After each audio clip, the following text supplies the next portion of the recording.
Hello! How are we all doing? Fingers crossed you can hear me. Let me know in the chat, which I can see. I've got stereo chat actually, aren't I clever, Mike? I've got chat on two sides, but it's all quite tiny. Might need me other glasses. Can hear you. Excellent. Hello and welcome. So many of you in the chat. Carol was in first. Carol's in first a lot, isn't she? Well done, Carol. Hello, Debbie. Hello, Renee. And who else we got? We got Kim. We have Debbie S. We have Annie. Good evening, Annie. We have Carol. We have our complement of Carols. Excellent. And I think we're done. At that point. So let me know if you can hear me in the chat. Mike says he can hear me, but you are all very quiet. That's worrying. Unless it's just my chat. Anyway, let me know. So what have we got tonight? Hopefully you're seeing what I'm seeing. Fingers crossed. Is everything moving, Mike? Let me know. We have the week at MacBites headquarters. I usually say alarming week, don't I? But in view of the last few weeks where it's been kit central, it's been relatively quiet. So interesting, but relatively quiet. Anyway, also needed to say, as I was putting together this final slide, I know it's the one you're seeing first, but it's the last one. You're loud and clear. Excellent. Everything tonight has a free version. It's either free or it has a free version, including the fourth one, which is actually a physical device. But we'll come on to that. So we have a complete freebie, which is the Raycast icon maker. I've no idea why they don't publicise that more, but there you go. We've got managing screenshots, which was something that I hadn't been doing with this particular app. And then it appeared and I thought, that's jolly clever. So I will share that with you. We've then got the Stream Deck, but not the Stream Deck for doing what I do with the Stream Deck, which is live streaming. No, for Affinity Photo. So slightly different than usual, but you'll enjoy it. Then we've got the freebies, and then we have Obsidian, where we're looking at code blocks and callouts. Now, we've done callouts. Code blocks, I have got an extension. And I don't have that many plugins, but I deemed this one worthy of use, so I will share that with you. So we've got more in the chat now. Oh, hello, Peter's there with us. Excellent. And is that Simon I see? Oh, I think it is. And Dale. Excellent. And Graham. Good grief, you're all in. Hello, Deb. No, it's not Simon. Is it not Simon? No. Let me have a look. No, Simon's Zimbop. No, I thought he had another name. Anyway, hello. I can't quite see the name. Let me have a look. Grimpton? Grimpin? Hello. Trimping. Right, hello. Good to have you with us. Right, we're broadcasting in 1080p. Make sure you're watching in 1080p. There is a red flash that you need to ensure is showing. It is down in the lower right-hand corner near the like button, which is incredibly handy, isn't it? Two birds, one stone, as they say. So, sort that out. YouTube's been behaving remarkably well with me. I'm wondering if it was the machine, when it started playing around. But never mind. So let's travel back to last Saturday. Last Saturday, I was trying to catch up on the news from Friday, because obviously Friday's show day, and Friday is a very busy day. And I discovered that one of our favourites, Vectornator, is no more. It is now Linearity Curve. That's going to be a tricky one to spell, isn't it? It was a free app. I hadn't used it to any great degree, but I noticed it says at the bottom, trusted by Amazon and Apple. You wouldn't think Apple needed free software. Universal, McDonald's, NASA, Google, fair enough. SpaceX, I don't think I'd be bragging about that one, but it is a free app. So if you're looking for Vectornator, it is no more. You now need to look for Linearity Curve. Of course, Saturday was day 3 of the cricket, which meant, yeah, as predicted, rain stopped play again, didn't it? It was on and off. It was. But we were risking a Saturday delivery. They completely surpassed themselves and brought everything. Yes, we were amazed as well. Utterly amazed. We were also, as if the Tesco delivery wasn't enough jeopardy, there was a system update required to the new Mac Studio. The first system update it had needed. It was not good news. Well, for a start, it scared me witless, but I thought, do it. It's a new machine, do it. All the monitors went off. and they didn't come back on. And I'm thinking, no. But I could see the light was on the computer. This is another reason why the 27-inch iMac's demise was far too soon. Seriously, it was too soon. Because with that, the monitor comes back on and gives you a little bit of an update. No, there was nothing. So I sat there for 10 minutes and I thought, can't take any more. Even turning the monitors on did no good. It was as though they weren't talking to the computer while it was updating. So, given that it was silly o'clock by this stage, I decided to go and do my teeth and come back and fingers crossed everything would be fine. Luckily, happy to report it was. Otherwise, I wouldn't be here, would I? So you should really have known the answer to that. I won't be doing a system update without Valium in future. Which took us on to Sunday, which was also another hairy, scary day at the cricket. This was the last test, wasn't it? Do they stop playing now, Mike? I think they do. Oh, good. Well, good. no, they're playing someone else, I think. Well, it was another iffy day on the rain. August. I know it's only August, but football's coming back. It was rain, on and off. So bit of a damp squib that day, I'm afraid. But Mike and I were otherwise engaged anyway. We had the rest of the day spent on a soon-to-be-revealed project. Well, soon-to-be-revealed if it all works as expected. So probably this time next year, fingers crossed. Then I got a little note from YouTube that said it's my channel's birthday. I wasn't at all sure it was. I know it was July, but I don't think it was actually the end of July. But never mind. They wished me a happy birthday, which is very kind of them, isn't it? Monday was going to be the big day. It was the final day of the final test, of the final match I'm going to be interested in until next year. And yes, it rained on and off all day. The headlines were screaming that it was frustrating. Before, and I'm crediting you with this, Mike, because you had to head off to work, didn't you? A miracle happened. Yeah. Now you're thinking we won, don't you? Nah, yeah, we did. But it only drew the series. But England can celebrate, like Prince said, like it's 1999. England celebrate even a draw, like a lottery win. The Aussies, I think they were far more laid back. But it was the last match, wasn't it, for Ben Stokes? And he got the last 2 wickets. No. The other fella. The other fella, not Ben Stokes, the other fella. Broad. Stuart Broad. There you go, at the top, Stuart Broad. Now, the thing was, I had to question Mike on his return because he took the bails off and turned them round. And I said, shouldn't he not be, all the ball tampering thing that goes on in cricket. Surely, if you can't touch the ball, you can't touch the bails. But apparently it's a thing and you can. So there you go. That's it. I thought the umpire had to put them back. I did. Now, I know they weren't at the end that the batsman was, but that's not the point. The batsman could have ended up there, couldn't he, if he'd have taken 1 run. You see, even I know that much. But that's it till next year, you'll be glad to know.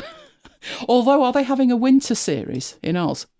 That'll be next year or probably the year after. You see, it all gets complicated. But we, on a high from the result, headed back into the studio. I know, 2 weeks running. Where's Jonathan when you need him? Tuesday. Oh, it was a good day, Tuesday. It was. We've got over the cricket by this stage. You've noticed that. Back to football now. The ladies no less, who won 6-1. They only needed 1 point. A draw would have done them. If they could have swapped with the cricket, it would have been all right, wouldn't we? But they won. They won amazingly well. Which means they're playing Nigeria in the quarterfinals on Monday. At stupid o'clock. 8:30 in the morning. It's not a time I ever see, unless I haven't gone to bed from the day before, and that's when the match is kicking off. So I'm going to have to contemplate that one. But Tuesday, yes, another miracle. Nothing to do with the football or the cricket. No, way more important than that. It was next week. OMG. It really is next week. Oh, it really was. It really was. All the work was done. All we needed to do was publish. And we did. Oh, it's a miracle. Yeah, I did that artwork all by myself. You'll notice that my plants, my wonderfully growing plants, had pride of place on there as well. But yes, that's the second MacBites in 2 weeks, isn't it? We're setting a new high bar here for ourselves. Now, as Tuesday headed into Wednesday, I think I must have been posting my Ship 30 essay on the death as usual. That's usually when my stuff gets done. So there I am just past midnight and there were reports of Virgin being down. That's our ISP. And I did what I've done for the last, must be 4 or 5 years, which is glance to my left. And on my left, for that length of time, I've had an Amazon A-Lady. And there's a stripe along the bottom. And if the stripe is red, everything's fine. I've just turned the microphone off. Don't want her eavesdropping. But if the bottom line, this line along the bottom, is orange, we've got no internet. This did me no good whatsoever this time, turning to my left, because I had to move the A-Lady off the desk. I didn't have room for her. So then I'm scrabbling around thinking, how would I know the internet's gone down? So I ended up doing a speed test. Although it was a smidgen slower than usual, there was nothing to panic about at MacBites headquarters, which was strange because it seemed to be a nationwide outage, but we weren't out here. So I attempted to carry on working. Sadly, the same couldn't be said at Hindenburg HQ. Their website was down, just as I was checking the new shortcuts in version 2. Because 90% of the features in Hindenburg aren't in the menu. You need to know the shortcuts. Apparently, it's the developer's prerogative. But that means I have to constantly refer to their guide online, which I wasn't doing that day. Let's put it like that. So, later in the day, I pleasured myself by making some magic in Typinator. It was so good, I've penciled it in for a demo for a future show. Mike was also pleasuring himself with his beloved Excel, of course. It was a 3-hour epic, wasn't it, on Wednesday? Oh, it was. Yes, it was. Yeah, I'm off, he said. And I said, I'll see you in an hour. No, you won't. He said, it's 3 hours. Wow. Which took us to Thursday. Yeah, we were surprised on Thursday as well. Twice in a week. Lucky Tesco's. But did they surpass themselves? Oh, they only did. Brought everything again. Twice in a week. We're impressed. Then it was on to the Apple earnings call. Always great fun. Was it all good news? At best, a mixed bag, apparently. Headlines screamed on. This is a heck of a headline, considering it's Financial Times. Tech giants' revenue down 1% to 81.8 billion for the quarter, in the third straight decline. 81.8 billion. Not down to his last halfpenny yet then, is he? Good old Timothy. Basically, device sales were down. But Apple were proud to be gouging users. Oh, sorry. Making gains in the services department. Have you noticed that? It's actually cheaper for them to provide services because it's a service, isn't it? There's nothing to transport. Nothing. Yeah, it's like making money out of nothing, and they're very good at that, apparently. Which took us on to Friday. So, on Friday, this is why it's good news. Although we don't play in the English Football League. The English Football League is the old League One, isn't it? From back in the day when we did play there. Obviously, United play in the Premier League, but the second level of English football kicked off tonight. In fact, it kicked off just over an hour ago.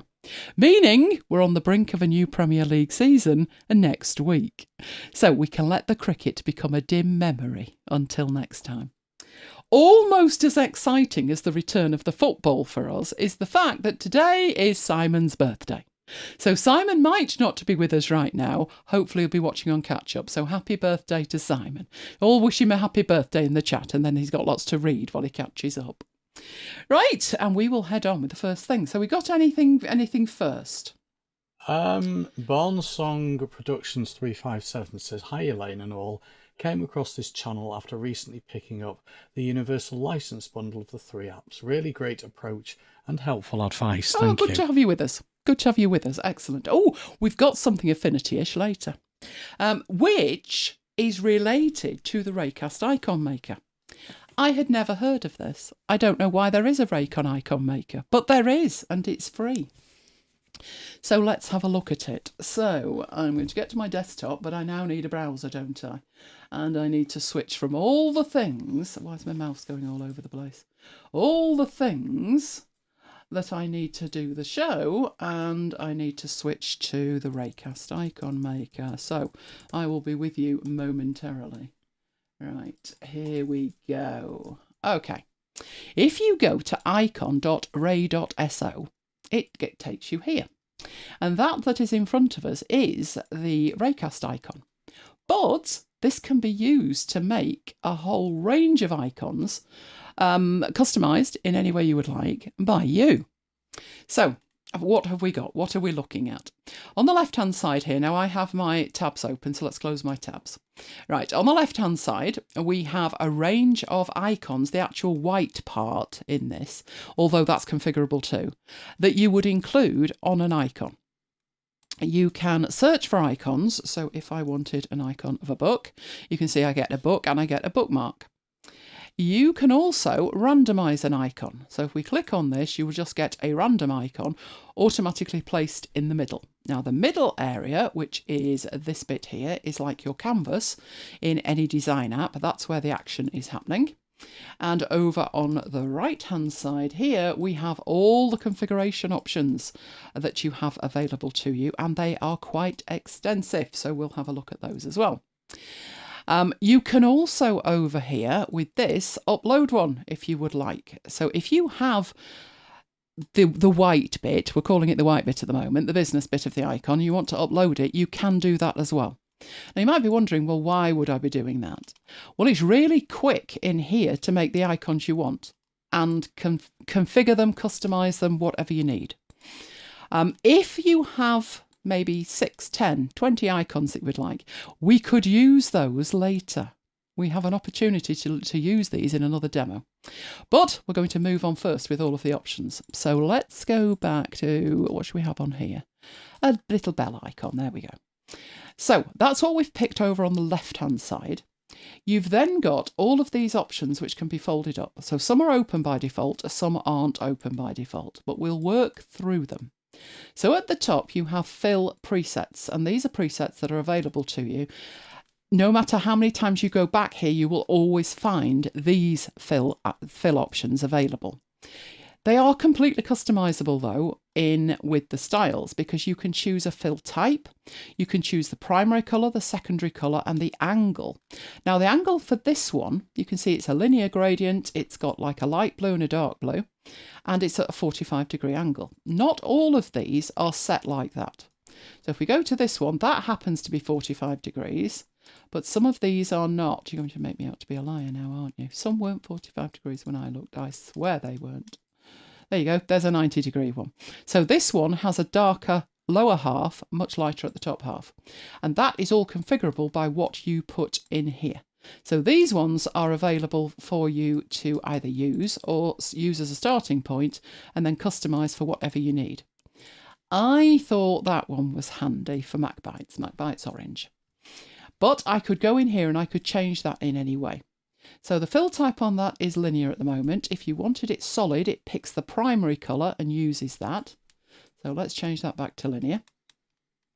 And then we have background options. So this is going to affect not the icon at the top, but the actual coloured background. So you can put on a radial glare, and that really makes it much more intense. Where we've got that kind of lemony thing at the top, it makes it virtually yellow. It just gives you much more of a glare on it. You can then add a noise texture to it. Now some of these options, let's get rid of these, but some of these options are dimmed out. So the noise opacity, for instance, is at 25% and you can't change it. But that's because you've not enabled the noise texture. When you do, this then becomes a thing. Now it might not look like it's done much, but it actually has. So if we use this zoom at the bottom and go in and see it more, and we change 25 to 50, you can see you start to get what looks like JPEG noise in it. If you do want noise in your image, then that is the way to do it. Other than that, it's very smooth. It's much more vector looking. Right, you can then change with this the radius. So if we go from 125 to 256, you can see it makes it a circular icon. Let's take this down to 100 so we can see the whole thing. So that's the radius that you've got. So you could set that to 0 and have sharp corners on it, depending on what you are using these icons for. But that was originally 128 and it wasn't bad, was it? So we'll leave it at 128. You can add a stroke to the outside of the background. So at the moment with it set to 0, the colour and the opacity of the stroke is not editable. You have to put something on there. Now, if I put 1, it is there, but you can barely see it. It is a white outline on it. So if I change that to 10, you'll definitely see it. You can then change the colour. So in here, you can put a hex code if you've got one. You can put your RGB if you have got that, or you can move across and choose one of these colours in here. That didn't work too well, did it? What's wrong with that? Let's go into there and choose it. There we go. Now it's green. Okay, and it adds it to the recent at the bottom as well. You can change the opacity of that, so we can take that down to 50%. It makes it look like it's much darker, but obviously that's because it's on a dark but transparent background. The icon itself doesn't have an opacity, but the stroke can have if you want. I don't even think I want a stroke on it, and if I did, it wouldn't be green. So I'll take that back to 0, and that loses the stroke. So those are all the options that relate to the background in there. Then there's the actual icon itself. So this in this case, it's the bell. So again, you get to choose the colour on it. So if you did, I've been saying the white part, but if you actually wanted that to be black, you could do that. Or you could make it green. Oh dear, this is looking bad. Let's take it back to white. You can also change the size of it. So it's showing you at the bottom that it's 512 by 512. The icon size is 352, but you could go in there and make that much bigger if you wanted the icon to be bigger. If you are going to do that, I would go through and check what the icons look like. It may look all right on the icon that you're working with, and then you make 10 of them, and then you come to the next one and think, whoa, that is way too big. But I think you could get away with 400 in there. I do. So at that point, let's assume that you have created your masterpiece. Then comes the business of exporting it. So with this showing as 512, I thought, can you export it bigger than 512? Now, for what I'll be doing later, 512 is absolutely fine. But if you did want it bigger, you do have options under the export. So first thing you can do is download it. We will look at that in a moment. But if you just wanted to copy it and paste it somewhere, you could do that as well. You can even copy the link to this icon up here. But probably you're going to want to download it. So in the download option here, if I click download, you can see that it's offering me here the extension icon.png in 512, and it's a PNG. So if I were to go in here and I happen to want that twice the size, no, that's more than twice the size. There we go, 1024. You can do that. So if you did want 1024 icons, you can do that. Even better, you can choose an SVG, which is a vector graphic, which means you can scale it to whatever size you like. The only disadvantage with that is if whatever you want these icons for doesn't support SVG. So for instance, Notion supports SVG, but there are some apps and services that don't, in which case stick to PNG. But one of the benefits of SVG is you could download that and you could carry on editing it in Affinity Designer, Publisher or Photo. So if you had a particular reason for a PNG, stick to a PNG. Other than that, if you've got a way to edit it, it might be an idea to stick to SVG. But either way, we will choose PNG and you can choose to export that at that point. But you could also in here add a new export. So this one is saying that icon, but twice the size. So an @2 in PNG. But what I did was make it SVG. And that's why the size disappears, because it's vector and it doesn't matter. By doing this, you can create a whole range of sizes in here and then export them with one click. So it's just the export icon option and you should get both of those. So let me get a window on my downloads folder and see them. So let's put that out of sight and have a look at that. So it's downloaded them and it's downloaded, there's the PNG, and that one is the SVG. It doesn't preview perfectly, but it would open perfectly, trust me on that. So its default is to open with Designer, so I will open it with Designer and show you. Oh, that's not good, is it? Where on earth did that go? There's my curves. Interesting. Right, let's have a look what's wrong with that. What's going on up here? Do we not have a stroke on that? We should do. We're just not seeing it. I have no idea why we're not seeing it, but we're not seeing it. Oh, it worked in rehearsals. Famous last words, eh, Mike? Well, we can see it's there. It's just not showing properly. So in this case, maybe we should have stuck to the PNG, but you get the idea. There they are. Now, what I was going to do in here was just collect some icons together for something that I'm doing later. So once I change this and I go back to export it, this unfortunately doesn't remember. I wish it did, but it doesn't. So I'll change that to 1024 and I will just export it and I will go and collect a few more. So it's that simple to do it. There's certain things it does remember and certain things it doesn't when you change the icon. So for instance, it remembers your settings, the styles, the background. It even remembers the size of the icon. So it was 3 something and I changed it to 400. It just doesn't remember the export options, which is annoying. So let's go in there and export some of these. So I have to keep typing this in. So good idea would be to copy that and then export that. We'll have this one. I think there's a battery one there as well. That's a good one. And paste that. Didn't like that. Didn't even like it being pasted in. And export that one. And I will have that battery icon. We've got a battery charging, so we'll have that one. And then the last one I'll do is the other one to go with it, the flat battery. That'll be your mother with all her cables, won't it? Don't mention it. It's been an interesting week for Mike's mother and her tech. Right, and us fixing it remotely. Right, okay, so I've done that. Now, I can go back up here, so let me show you changing the background here. If I go into the fill styles, I can choose the angle on that. So I can change that to 90, which will make the bottom half dark, top half lighter. Then in here, I can choose make that much darker, get a much darker bottom on it, and maybe a lighter top on it as well. And at that point, if you want to go back to where you were before, if it was a preset, you can click up here. But if it wasn't, so if I go over here and then think, I wanted that other one, but not that one. I do know in there, I changed it to 90, and in here, it's going to remember it. So I can pick up the colours that I had before like that, and then export all of those icons. So there's quite a range in here. And of course, I said that you could upload as well. So if you've got some symbols or shapes that are like this, where they are a reasonable size on the lines, you can upload them and then you can use the background for your own, including numbers on there. I wouldn't say they are. There's quite a range in here, but they're not comprehensive, not as comprehensive as you would find in Notion, maybe.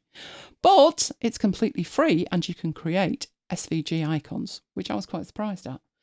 I've no idea why this is available, because Raycast has what's called quick links that we've talked about. And a quick link is where you get Raycast to automatically go to a URL or automatically open a folder.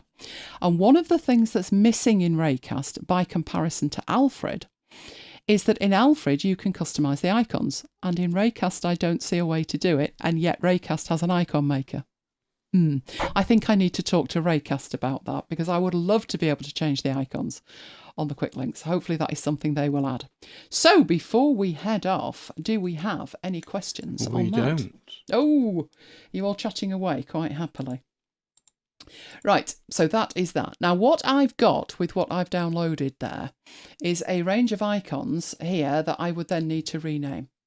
But we are going to be looking at icon sets shortly. And this is how I would start to create an icon set using that. So if I didn't want to do this manually, if I didn't have the shapes or I didn't want to draw them myself, that is a very, very good way to start. Okay, let's take that over there. Right, the next thing. So let me lose that. We are not going to need that, and head off back in here. So why are things... I said to you, didn't I, 3 minutes to go, it's all too calm. Right, managing screenshots. Now, I take thousands of screenshots. Didn't we do a count? A while back, there was something about the App Store celebrating its birthday in the first app and something. And I had a screenshot from 2011 where and I could find this screenshot. So the way I manage my screenshots, they are all, they were on Google Drive until I got more space on Dropbox and I put them in Dropbox. Right, this is going beyond that. This is using something that's completely free to do more with your screenshots than you would imagine it was capable of. So let's head off and have a look at that. Annie says was about 11,000. Was it? That's not surprising. Do you know I take more now? I was quite frugal back then, but now I must take 40, 50 in a day. Some things are when I buy something. Some things are... Well, I've got another window there. I don't want you. If I buy something from anywhere, I tend to take a screenshot, and then I may at some point go through and delete them, but probably not. So how my screenshots work is slightly different from the default. So if I go into my Dropbox, I have archives and resources. Now, on a regular basis, I'm not going to need a screenshot from 2011 or fish through 11,000 of them either. So I manage my screenshots on a monthly basis. So they're actually a resource, not an archive. But in here, I have screenshots. And you can see I've got some that are ready for archiving. But other than that, my screenshots in here, there are none. I did that deliberately. That was done deliberately to show you what's going on. So I automatically have my screenshots sent to this location that you can see down here, which is my Dropbox resources screenshots. But how do you do that? Because by default, they're saved to the desktop. And if you're saving screen caps, so let's just take a screen cap. So Command Shift and 4, press the space bar to get the whole screen and click. And you can see it automatically appears in that folder, not on the desktop. And there it is, just to prove the point. There it is. We have a screenshot. And I would just leave them in here and use them from in here. And then once they get to like a week old, the majority of them can be put somewhere else. So if I've taken a screenshot for a demonstration, like my screenshots in my presentation tonight, then they would be dealt with. What's probably going to be left in here is things I've bought or just random screen caps, and I will put them in the ready for archiving, and then I will move them to the archive. I am going to, moving forward, archive them by year, because otherwise I have 11,000 files in a folder and I can't find a thing. It just moves really, really slowly, especially if you're not downloading them, because once I've archived them, I don't need them taking up space on this machine either. I can still find them, so if I'm looking for screenshots from 2012, I can still find them. They're just not taking up space on this machine. So how do you do that? Well, on the Mac, you have multiple ways to take a screenshot with shortcuts. Command Shift and 4 is the standard one you've just seen me use. And Command Shift and 4, it's Command Shift and 4, and it's going to save the file. If you want a window, you press the space bar. What if you want to take a screenshot of all your monitors in one go? And I have 3 of them. I don't want to be taking multiple shots. I just want to be able to get a shot of all 3 in one go. So what I'm going to do is different shortcut. This time it's Command Shift and 3. So if I Command Shift and 3, you'll see it takes 3 shots. So this one is my main screen, screen 1. This is screen 2, that's the one to my right, and that is 3, which is the one to my left. And that's what I've got on there at the moment. So if you are doing something, and you may say to me, I am never going to need shots of 2 screens or 3 screens. I do that when I'm taking screenshots to explain how presenter view works in PowerPoint, because I need to show you what's on all 3 screens or 2 screens. So it's just a little bit faster. But basically, the 3 shortcuts that I'm going to talk about are Command Shift and 3 that does that, Command Shift and 4, which takes 1 screen, 1 window, and Command Shift and 5, which was a new one that was added. Now, what's happened as I've pressed Command Shift and 5, you can see the pointer has changed into a camera. We've got these options at the bottom, and I would love to be able to show you that the other monitors have dimmed out to show you that you're working with just the center monitor. If I press the space bar, it goes into a different mode. And my different mode here is, it's got these marching ants around it, and I can move it. Right, it's too big because normally it's on another screen. But if I do that, you can see that what you've got here is, you press the space bar, it's not taking a window, it's allowing you to draw around something. This is fabulous in two circumstances. One is where you want to take multiple screenshots of the same area in different states of progress or something. And if you had to draw around it, yes, you'd get a screenshot, but they wouldn't match in size or position. This is a great way for them to match in size or position. So if I'm trying to explain that I want to see just this, but I want to allow some space for that list to grow, I can do that. If I'm not interested in that, I can take it up there. But if I'm going to be adding things, I'll take screenshot 1, add some stuff, 2, add some stuff, 3. And I can do it with Command Shift and 5, and they're all going to match. That's one use of Command Shift and 5. But Command Shift and 5 does more than that. So there's our window. Down here, you can capture the entire screen. You can capture a window, or you can capture a selected portion, and that's what I've done here. You can also, from here, record the entire screen, i.e. video. Or you could record a selected portion of the screen. All very well, that lot. As far as I'm concerned, the entire screen is Command Shift and 4. I would not be in here.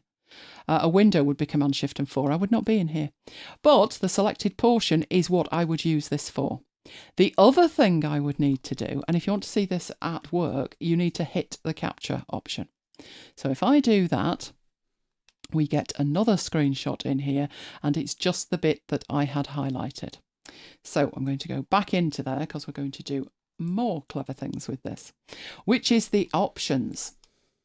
Now, in the options, this is where you can set where they are saved to.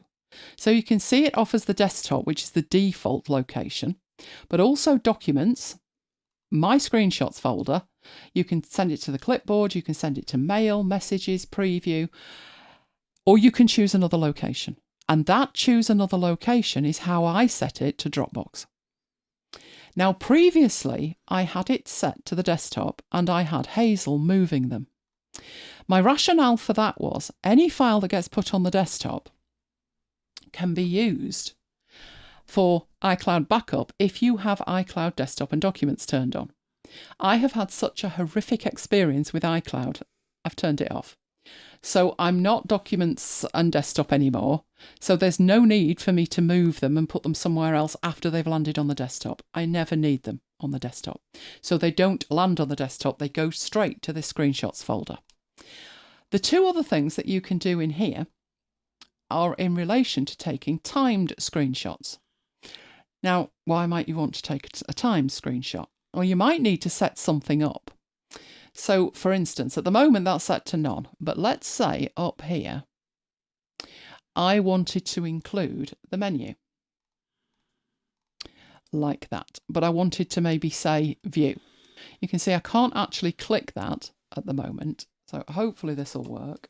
If I set that to 5 seconds, you're going to let me do it? You're not, are you? That's ludicrous. Unless I can capture it and click view, wait, it will take it eventually. And let's see what we get with that, which is that one down there. We get the menu.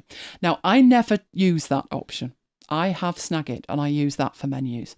But if you want to capture a menu, you saw you can't click it. So if you set the timer for 5 seconds, which is the shortest you can do it, you then get the opportunity to set the screen up before you take the screenshot, which may be what you need. If you're doing screenshots from manual, like I do all the time, you may want to take one of these and then put some numbers on it and the rest of it. So that is what you can do with Command Shift and 5. So that's the timer option. Let's set that back to none. And your final options down here are whether you want to see a floating thumbnail. I never want to see a floating thumbnail, believe you me. A floating thumbnail is the same as on iOS. So when you take a screenshot on iOS, it appears in the lower left-hand corner for a couple of seconds and then disappears off to the left. If you enable that option in here, it appears on the right as you take it. So there is the floating thumbnail. If I leave the floating thumbnail alone, it will head off to the right eventually. I find that nothing but annoying. The idea of doing it is if you want to annotate it, you can click it straight away. There's the screenshot I've just taken. And you could do that. So if we went in here and I said capture, it pops up, I click on it, it opens it up, and then I can send it somewhere or I can annotate it in here. So I might want to draw. No, I don't want you, do I? No, I don't. I want the border to be red. And then highlight what I want. So click that. Where's my tools? That one there. There we go. And draw that round what I want. Again, I don't use this. I've got Snagit. Snagit has way more advanced tools than this. But if that's what you want to do, then you can do that. So that's the idea of having it there. That will then save that with the annotation. But I don't like seeing that all the times that I'm going to see it for all of the screenshots that I take. So, oh, Deborah's given up on iCloud for docs and desktop as well. It's a nightmare. It's a total nightmare. Right, so I'm going to turn off the floating thumbnail. Remember, the last selection is really useful. What it's talking about is the position of this window that you've scaled. So that is incredibly useful to me. Then you've got the option to show the mouse pointer or not. Now, I don't include the mouse pointer. I don't include the mouse pointer in Snagit either. But here's another reason why I would use Snagit. I'm a professional screen cap taker. I need to do things with it. I don't ever have the mouse included because in Snagit I can put my own mouse pointer wherever I like. So if I needed a different mouse pointer than the one that would have been on the screen, I can do that. So that I don't capture the mouse pointer. If I need a mouse pointer, I'll put it on later in post. So these are the options that we've got in here. And the reason that I've gone in here to look at this, so taking a good 5 minutes going through all of those options, is just to show you that you need to click other location and then choose the folder. So these are the ones that I've just taken. This is my screenshots folder, but by default yours will be pointing to the desktop and you would point it somewhere else. Right, so having done that and got the files going to the correct location, I am good to go. So this magical management that I was going to show you, we now have these in here, and the magical management is with Raycast. This is a built-in feature of Raycast. You don't need to download anything, but Raycast is, for anybody who is new, a launcher. So if you've heard of Alfred, it's like that. If you've heard of Spotlight, it's like that. I used Alfred for at least 10 years, I think, if not more. I started with Quicksilver, I moved to Launchbar, I moved to Alfred, and finally I moved to Raycast. The reason that I moved to Raycast was nothing wrong with Alfred at all. It was extra features that Raycast gave me that I didn't have before. So it's a launcher, but it also has a range of other things it can do. So if I type search screenshots, that's one of the things it can do. So it's showing you that it's a command. I've just typed SS, but if you type SS, you might get screensaver or system settings or search snippets. The reason I'm getting search screenshots is because I'm doing this multiple times a day and it's gone to the top of the list. So all you need to do when you see that in there is press enter. What you then get is thumbnails showing you the time and date that these screenshots were taken. And these screenshots are the screenshots that you see behind Raycast in this screenshots folder. Love that. So I could take a range of screenshots like this, and then I could go in and search for them in here. I don't have to open up my screenshots folder. It's like, you know, if I capture straight to Eagle, I can go into Eagle and look at them.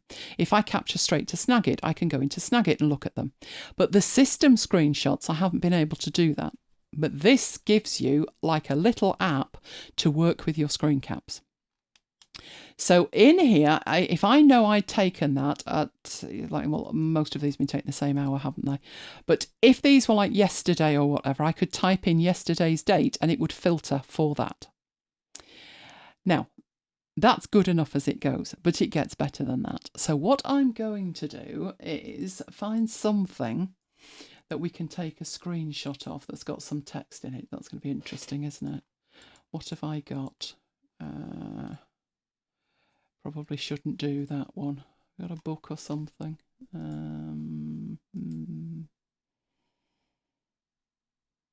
Shall I risk going to social, Mike? That's probably not the best idea, is it? Right, let's have a look what we've got in here. I've just got some tweets. Some tweets is what I've got in here.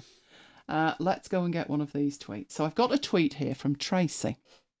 In fact, she's retweeted 2 of my tweets. So I am going to bring this on, and I am going to show you here one of these tweets. I am going to grab that with Command Shift and 4, and I'm going to draw around it like that. I now have a screenshot. So if we go in here, this should be my screenshot. There it is. Right, this is where it's just so good in Raycast. So for a start, I haven't had to put SS in to get back to here. It remembers it. I think it's 30 seconds or a minute, something like that. Now, let's say in here, I've got all of these screenshots. I've got all kinds of things going on in here. And I know there was a screenshot that I wanted, and I know it was Tracy retweeting something.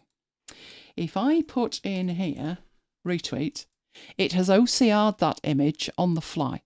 And it has filtered for me putting a word in. If I knew it was Tracy, I could type Tracy in, and again it would filter just for that one screen cap. That's just stunning. It's amazing. So even if you've screen capped something, lots and lots and lots of text in it, it will still OCR the thing and search through it. Genius. Right, that's the searching. We're still not done, believe it or not. Right, so what I'm going to do is I'm going to come out of that and open up Pages, which is where I tend to stick stuff in a demo. And as you can see, not even been in here before, but let's do that. Let's open that up. And we are now over there. So let's say I've got some text in there, and then I want to put this screenshot in, and I want to put it there. I can do that straight from Raycast. So bring Raycast up, SS to get to the search screenshots. Search if you need to search for the particular screen cap that you want to work with, or you can use the arrow keys to move between them, but let's say it's that one. If I Command and K, you can see that the default is to copy it to the clipboard. But the second option here, which is Command and Enter, would paste it to Pages. If you can't remember the shortcut, you can still go into Command and K. Command and K is the one to remember because it gives you access to all of the others. Right, so in the Paste to Pages option that I've got there, press Enter and it pastes that straight into Pages. Love that. Absolutely love it. It even selects it, and if you can see me moving it, you can move it around to get it in the place that you want to, without even having to open the Finder to go and find the thing in the first place. Right, now, let's say that what I wanted in here, though, was some text. So I'm whipping down here to get to underneath that graphic. What if I actually wanted the text of the thing? You can do that as well. So going back into here and searching the screenshots, got traces selected, Command and K. I don't want to copy it to clipboard. I don't want to paste it to Pages. What I want is to copy the text from the image. Now, again, there is a shortcut for that, which is Shift, Command and C. I'm just going to press Enter, and it says at the bottom, text copy to the clipboard. So if I come out of Raycast and I go back into here and paste, it's not done a bad job. That's probably because there is an image on it, but other than that, not bad. Not bad. I've got the text from there. Okay. Let's go back into it again and have a look at the other options. So back to Command and K. You could save the text as a snippet. So a snippet is where you have a short, usually some kind of short hieroglyphic code, and that expands into much longer. So if I had a standard tweet like that tweet there, I could save that as a snippet and then change the link every week. I could do that, so I could make that a snippet. If you want to work with it, you can show it in the Finder.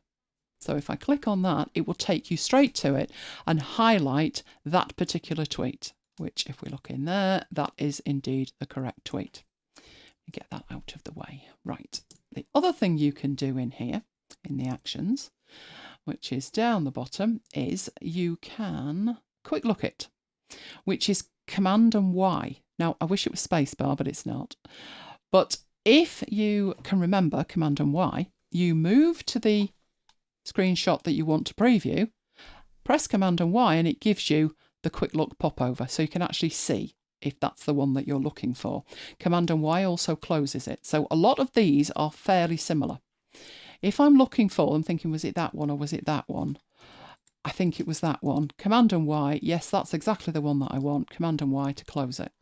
Then I can go back in and do whatever I want with it in here if I can't remember the shortcut, but if I can remember the shortcut, just use the shortcut. Right, the other thing you can do in here is you can annotate the image, and what that will do is open it for annotation. So you don't need to be worried about the thumbnail in the lower right hand corner. You can do that from in here. If you want to open it, but you want to open it with something other than preview, you can do that as well. So with the screenshot selected that you want to open, Command and O, the default is preview, and then it gives you a whole range of other apps. If what I wanted to open it with was Affinity Photo, all I need to do is type enough in there, and it will then open Affinity Photo and open that file in Affinity Photo. I appreciate you need time to get your head around that, but as somebody who takes a million screenshots a week, that is just so good. Now, you might be wondering, if you've got Snagit, if you've got Eagle, why are you taking standard system screenshots? I don't particularly want Eagle to have every screenshot I take in a week in there. I would choose to save them to Eagle if I'm going to use them in a presentation. And then I would categorize them and catalog them in Eagle for that purpose. If I know I'm going to edit a screenshot, or it needs editing, then I will open it in Snagit. I will save it in Snagit and I'll be able to edit it in there. If I just want to take a screenshot, then I just use the default one. But what I had been doing up to this point was then going to open the folder and then trying to find the one that I'm working with. This takes away all of that. All of that. This option in here gives you so much management, it's unbelievable. Especially if you triage them on a regular basis like I do, where at the end of the week it's like, okay, these are for archiving, these are for putting in MacBites, these are for that. And I start with a clean slate every week. The other option you've got in here is in the top right-hand corner, and across Raycast, Command and P will take you to the top. And it will say, do you want to search all of these? Do you want to search just screenshots or any recordings you've made? So initially, it's searching everything, but you can be more granular if you want. Even better than that. Right, so let's get back into here. In Raycast, if I command and comma, it takes me into the Raycast settings. And this whole thing that we've been looking at, the screenshots, search screenshots, there we are. So here's the screenshots option. Right, this whole thing, in fact, what I'll do with that is put screenshots, and then we can see everything. Right, so we've got options within the screenshots extension, but this is the screenshot extension. And what it will do is show you that on the right hand side, you can change options in here. So for instance, it's telling you that you have the ability to paste the recent screenshot, or you can search the recent screenshots. It's what's below that that's interesting. And you can see when I scroll, I get a scroll bar. But you could be forgiven for looking at that and thinking there's nothing else there, because by default, the scroll bar disappears. It's only there when you're scrolling. I just happen to know that there's extra commands in there. So if we go down and have a look at them. The first one is when it searches and previews, how do you want the text recognition done? Now it's saying when it's enabled, it automatically extracts the text from the screenshot images. But the CPU usage will increase with the accuracy. So there's fast, accurate, or disabled. So you don't even have to have it if you don't want. But if you go for accurate, it will impact performance. I've just left it at fast and it's never failed. I don't know in what way it could be better than that. I've never looked for something and not been able to find it. But there is that option there. Of much more significance is the search scope. If this search scope is not correctly set, or you have changed your default but you didn't tell Raycast, it's not going to be able to find a thing. So you do need in here to come in and add a directory and take away any directories where you're not storing them. So you'll notice I don't have the desktop. I never have anything on the desktop, so there's no point. It's searching there. It's only going to slow it down. So what you've got in here, if you have one you don't need, there is a tiny cross on the right-hand side. You click that and it disappears. Or you can add directories. So if I wanted to add a directory, it's obviously going to this one. But if I wanted to add my desktop back in, then that is how I would do it. Just go to it and click open and it will add it underneath. So that should be showing you that even if you choose to have your screenshots in different locations, Raycast can still search across the board and show you them in one result set. So as I said, I don't particularly need that, but it's there. This option will let you show it in the Finder, so you can quickly get to it, but I don't need that one, so I'm going to get rid of it. And the last thing we have down here is whether this is a search filter. So at the moment, it's only searching for screenshots. And how it is identifying that is the name of the file. If you were with us last week or the week before when I talked about having Hazel rename stuff, so there was a consistency in naming, this is why it's important. Because my Logitech mouse driver, there was a built-in option to save a screenshot, but it didn't name it the right way. It named it the old way, back from 2008. No, 2007. 2007 it was naming it. They've changed it since then. Screenshot used to be 2 words, now it's 1. Right, this is why it's important. If I have a collection of screen caps, maybe from somebody else, so maybe a client has sent them to me and said, this is what we want to achieve, can you turn that into a guide and a video? And I'm looking at these screenshots and they're like 1, 2, 3, and I'm like, oh no. They will not show up as being screenshots, but if I toggle that, they will. So what this is saying is, if there are any images or movies, even if they are not screenshots or screen recordings, show them in the results set. So if you have inconsistently named files, that option at the bottom is your friend. It will show them all. I have chosen not to do that. I don't think I would ever have anything in that folder that wasn't named correctly, because I wouldn't do that, would I? Annie knows that. Annie knows I'm organised, doesn't she? That wouldn't happen. That will never happen. But if you do have a situation like that, and there's one scenario where it could happen, I would probably whip through and rename them. Leave the names as they are, but put the word screenshot at the beginning, and that would solve the problem. And it gives me the benefit that I then know it's a screenshot as well. But that is how I am currently managing screenshots that I take with the built-in system options. So it's there by default. If you are never ever going to use it, if you're not interested, then don't forget that in Raycast you can just disable it. You can just tick out the box and you will never be bothered by it again. But I'm certainly glad that it's there. So do we have any questions about that? We don't have any questions. Oh, have I picked stuff that people either aren't interested in or that they know about already? Although I'm going to make an admission. Oh, go on. I didn't know you could turn that floating thumbnail off. Oh, Mike. What can I do with you? Do you like it? Because I hate it. I don't like it. I don't like it because if I'm taking a screenshot... So I've just turned it off just now. Oh, you see, isn't it good when you listen to me? Yeah. We had words the other day about that, didn't we? Did we? We did. Wiki. Oh, yes, domestic at MacBites headquarters. Yes, a domestic at MacBites headquarters, because I explained I'd made Wiki 2.0 and somebody didn't use it and put the TV licence in the wrong wiki. Yes, bad words were said, weren't they, Matt? They were. Little squabbles. No, I don't like it because of the time it takes for it to disappear. I'm going to be doing something where I'm taking screenshot, and I can't. You can actually take a screenshot. You might not even have known this one, Mike. You can take a screenshot with the thumbnail showing, and the thumbnail should not appear on the screenshot. I knew that one because I've done it. Yeah, but it's still annoying. They just keep flashing up and whatever. It's annoying. It's like on the periphery of your vision, isn't it? And it's annoying. So yes, I definitely turn that one off. Excellent. Oh, Deborah uses it. She likes it. She uses it. If it works for you, go for it. It doesn't work for me because I'm taking a series of screenshots. Very, very infrequently would I be taking one screenshot. It would be much more useful for me to take the screenshot and then be able to automatically paste it into somewhere or automatically send it somewhere, do something with it. But I think I've already pre-filtered that if I need to edit it, it's going in Snagit. And if I need to use it in with a collection of them, it's going in Eagle. So this is really the fallback, but I am happy to report that that is working, and it's working really, really well.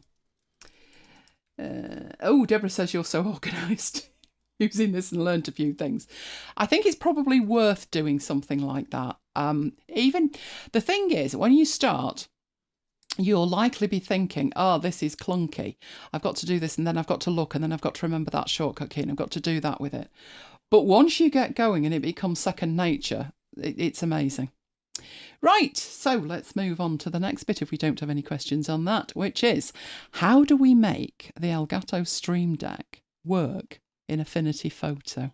You're wondering, aren't you? Now, a Stream Deck, like I've said, is something that streamers use. I use the Stream Deck, using it right now for streaming.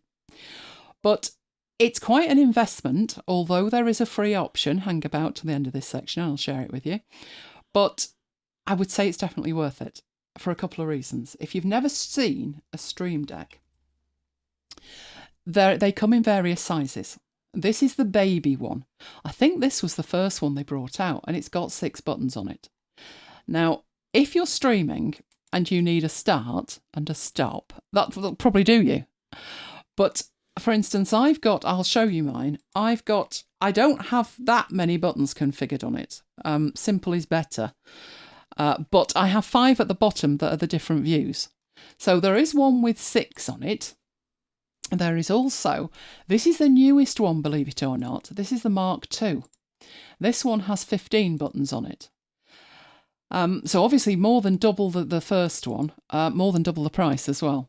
But this is the newest one. And this also comes in white. And if you look, let me get the mouse on there. If you look at this bit here where the join is, you can have different face plates on it. So I think this is the one they're pushing for streamers who maybe want like funky face plates on it. So this is the newest model. The one I've got is still available. Get that down there. And this is the one that I've got. This has got 32 buttons on it. Now, like I say, I have 5, 6, I've got 7 buttons configured for going live. So I certainly didn't need 32. But the buttons are completely customizable. So there are times it was bought for a specific job. I can go live without it. I can live stream without it. So it's not life or death. But editing audio, I was already using a Shuttle Pro, which is a different kind of device, but it's not as visual as this. So I thought, oh, if I could edit, because I've mentioned Hindenburg, they've got their own little thing going on. Everything's on shortcuts, not in the menu. So you need to know what the shortcut is, but there's a limit to how many shortcuts you can keep in your head. And that was primarily what I wanted it for. So each of those buttons, you press the button and something happens. So think of it as a left or right mouse click. You can see for editing purposes and going live. Going live, the huge benefit of it is switching between scenes. That is the number one use for it if I'm going live. But it's extensible. It's really easy to set up, particularly if you can download the settings. But even if you can't download the settings, you're not actually out of luck because you can integrate it in a certain way so it will work. So out of the box, it can work with live streaming apps. So Ecamm Live, it works with. It works with Wirecast that we've used. It works with OBS. I thought, how difficult could it be? I just wanted to work with Hindenburg, which is my audio editor. Needless to say, I'd love to tell you it works out of the box, but there's a reason it doesn't. It doesn't. But I have an app called Keyboard Maestro. I always have this utility installed on my Macs because it fixes all the foibles in all of the other apps. And it can act as a bridge between the Stream Deck that does not support Hindenburg and Hindenburg. So the Stream Deck supports Keyboard Maestro, and Keyboard Maestro can interact with Hindenburg. So what I was trying to avoid was having to go down this route and buy a dedicated keyboard for audio editing, of which there is one. £100. Thank you very much, plus delivery. You can see how many shortcuts there are, and some of them aren't logical, or I don't remember them very well. Let's put it like that. So what I've done is look at these shortcuts, and they are now on my Stream Deck rather than a dedicated keyboard. I did not want to be going backwards and forward with a dedicated keyboard. Now, situation at the moment is the Stream Deck obviously does not talk to Affinity Photo, or Affinity Publisher, or Affinity Designer either. But in exactly the same way I've made it work with Hindenburg, if you sit Keyboard Maestro between the two, it works. And that's what I'm going to be showing you. So let's go and have a look at that. So first of all, this is what the software looks like. And so you can see at the moment, those are the 7 buttons that I said I had configured. Let me lose that out of that way, and then I can see what's going on. Like that, and I can show you. So this button at the top lets me go live. We leave that one alone. This is the studio button, and these down here are what you see. They're called scenes. Now, that's what it looks like in the driver. But of course, if I push a button now, which is the picture-in-picture button, there is it physically on my Stream Deck.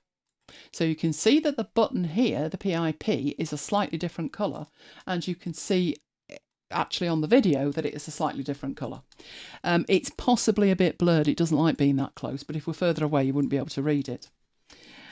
Right, so that is what you have got, and that is how I work between it. So if I was to switch from picture-in-picture here, if I was to push that one, which is the webcam, we would go to just the webcam and not the picture-in-picture. That is how it's working. So if you are live streaming, that is how it works. Now, this is native. It natively supports OBS Studio, which is what's going on over here. These are all the things that I've got installed. You'll see down here I have automation, and the icon next to it is the Keyboard Maestro one. So,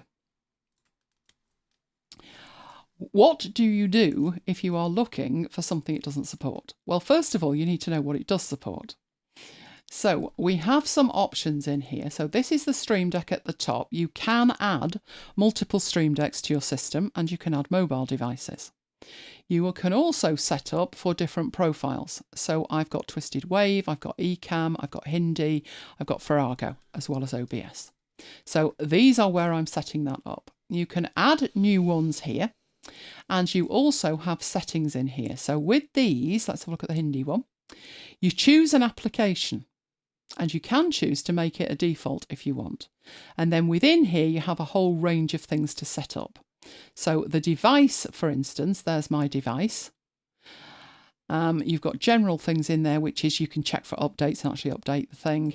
If you want to send tweets from it or post to Facebook, we can still say tweets, can't we? I'm not calling them X's. I say tweets all the time. No one would know what you were talking about. You can add the accounts in here, and then you don't have to set it up on the fly. Then you've got the actual profiles, which we've seen, and you've got styles. You can choose what the buttons look like. Would you like the title at the bottom, the middle, the top? What font would you like? I mean, Comic Sans isn't going to work. You can make it bigger, smaller. You can show the title on it, and it gives you a preview of what that actually looks like. So if we do that, it goes to the middle. We do that, it goes to the top. So I don't think I changed anything in there. I think that was literally how it came. Right, so let's come out of there. So what I've got over here are the things that were either installed by default, like the Stream Deck itself. You can show a timer, you can change the brightness, you can send it to sleep, and a few other things that they pretty much know you are probably going to need. They're already in there. You can in here hide them if you want. So if you didn't want to see Twitter, you take the tick out and it disappears from the control list in here. I'm going to show you creating a new one. So if I click that add button, we get taken out to the Stream Deck store. This is the first step because you do not want to be manually creating 32 buttons or however many you want, because you can have multiple screens of buttons as well. So you could end up with 96 buttons. You don't want to be doing that manually and then find out that there's actually one in the store. So heading off to the store is a good idea. Right, it's showing you things that I'm in the Discover section, so this is kind of new stuff, all things that are very important in their mind. All right, so you can see here's the white one. This is a new one that has microphones in it as well, I think. There's also other devices that they create, and they're listing them all there for you. But let's say there's the face plates I was talking about, the different colours that you've got. Right. I was saying, well, what if you wanted to know, was there one for Affinity Publisher or Affinity Photo? Well, you can go to the plugins for a start. And in here, you can see Twitch Studio is already installed. The Control Center lighting is, even though I don't use it for the lighting. You can see OBS is. But there's also a whole range in here that I don't have installed. So you could mute your audio. You could... there's one here for controlling YouTube. So there's a whole range of stuff in here. So how I would start, if I wanted to do this in some kind of way, to control something, it's probably easier to do a search. So one of the ones that I know is in here is you could control your presentation. So you could actually push buttons on the device to move the slides forward and backwards. Why would you want to do that? Well, the buttons on the device are virtually silent, whereas a mouse can click, click, click, click, can't it? You hear that? Click, click, click.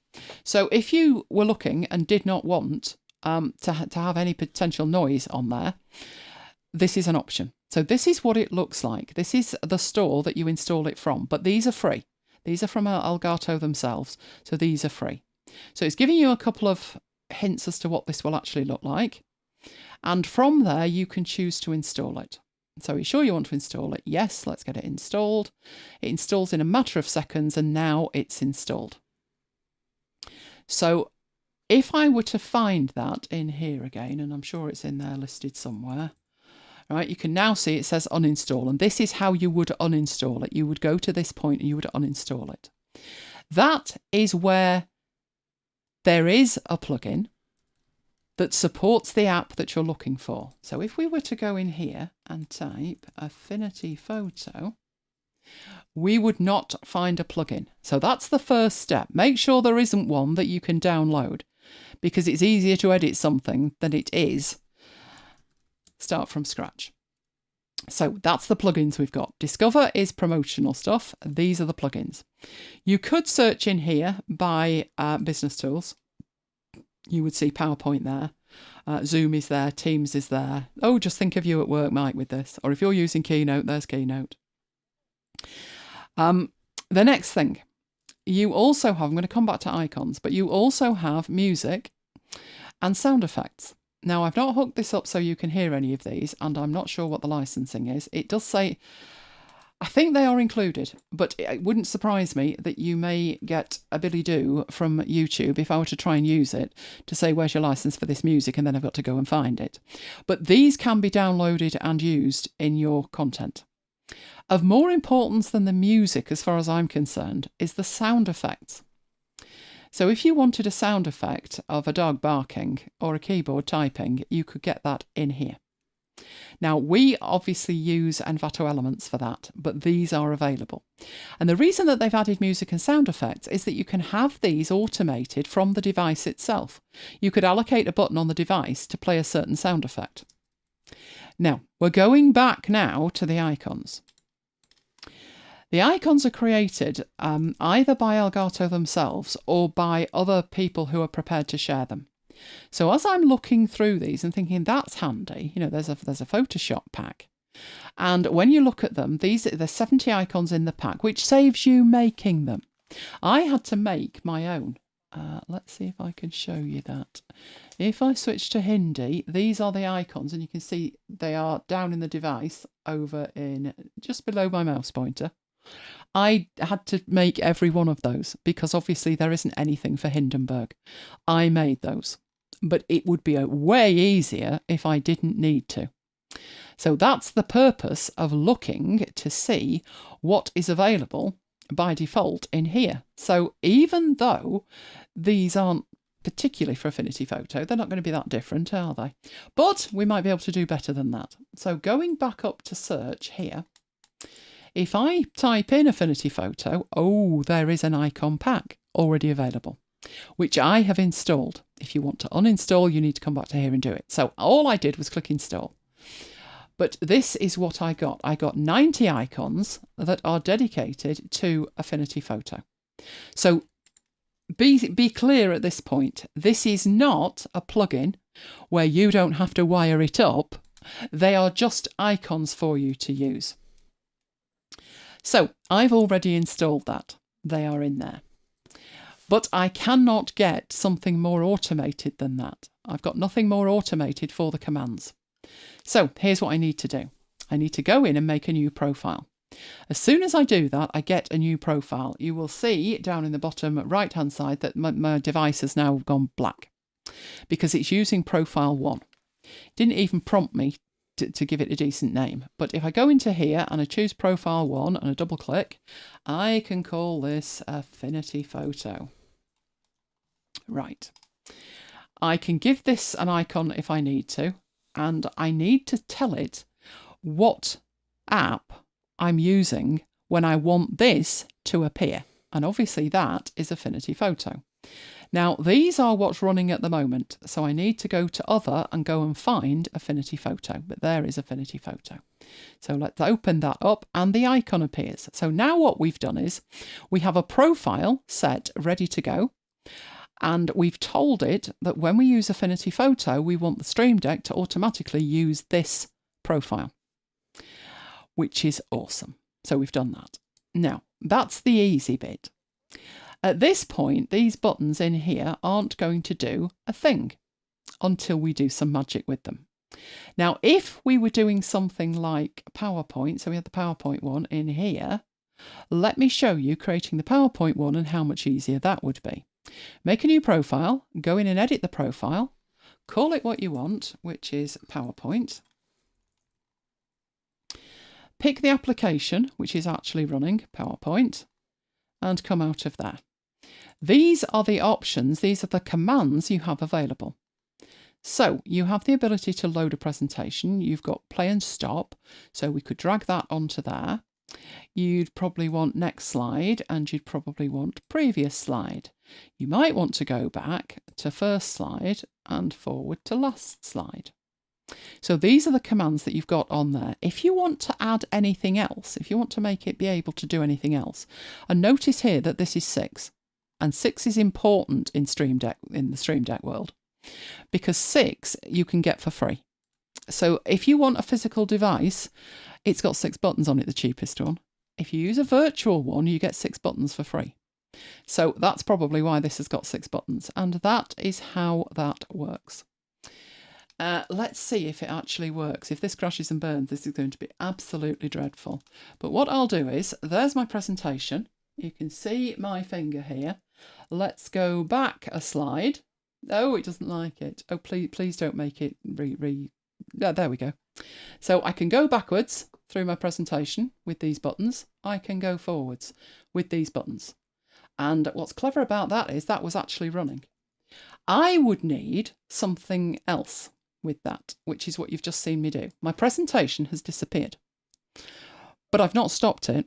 I daren't stop it. It's a long story. It's all to do with 3 monitors and Apple and Microsoft fighting amongst themselves. But it would be great if I could have a button on there that hid the presentation, because I do it with the shortcut key. And I could make that. This is where we come into Keyboard Maestro. So I'm going to switch to Affinity Photo. I'm going to open Affinity Photo. We'll have that running. We're going to need that running. Right, I'll make that and we'll put that on the right hand side. Right, so I'm going to be doing things in here, finding shortcut keys, maybe menu commands, and trying to make magic happen from these buttons. But for that, I need Keyboard Maestro. So we'll open Keyboard Maestro. Now you can see that I've already got options in here. This one, what was that one doing? That was me remapping the text navigation. This one was edit place. Edit place didn't work with a certain shortcut key, so I put it in here. Now I know if what you're doing is remapping something. If you're allocating a shortcut key to a command, you can do it inside Affinity Photo. Why would I choose to do it in here? This synchronises between machines. Otherwise, I've got to import and export them. But this is what I've got in here. So I'm going to stop editing these. I do already have groups of commands for each of these apps. But we don't want this to get mixed up with everything else. So the first thing that I do is to create a new group. And I would put in here what it is. So it's Affinity Photo. But it's Affinity Photo for the Stream Deck. So now I know that whatever is in that group is going to be controlling the Stream Deck. So I would go to my Affinity Photo one, purely just for the quickest, copy my icon, paste my icon in, and now I know where we're at. Right, so I'm going to enable this. Where do I want it to be enabled? Well, I don't want it in all applications. It's only when I'm using Affinity Photo. So in here, I am going to put in these applications, hit plus, find Affinity Photo, and that is restricting it to just run in Affinity Photo. So that is then what that looks like Designer would. You'll see that this one has been around that long. It works in Designer and Designer 2. And Publisher is Publisher and Publisher 2. The reason there's no icon next to Publisher is I don't have it installed on this machine. It's installed on my old one. But everything in Keyboard Maestro is shared. So for instance, I have a group here. If it's for an app like BBEdit, you'll find it'll be in BBEdit or BBEdit in a number. But you can have it in multiple apps. So my browsers, all of my browsers. Now I only have Vivaldi and Safari installed on this machine, which is why all of these. But I could create something in here and it would work in Firefox on another machine. Because all of these commands are available in all of these apps. So let's get back to our Stream Deck. We've told it we want it to work in Affinity Photo, but now we need to give it some commands. So let's say we make a command, and let's say this one is file new. So I want to push a button and get a new file. Right, I need a trigger. Now a trigger usually for me is a shortcut key.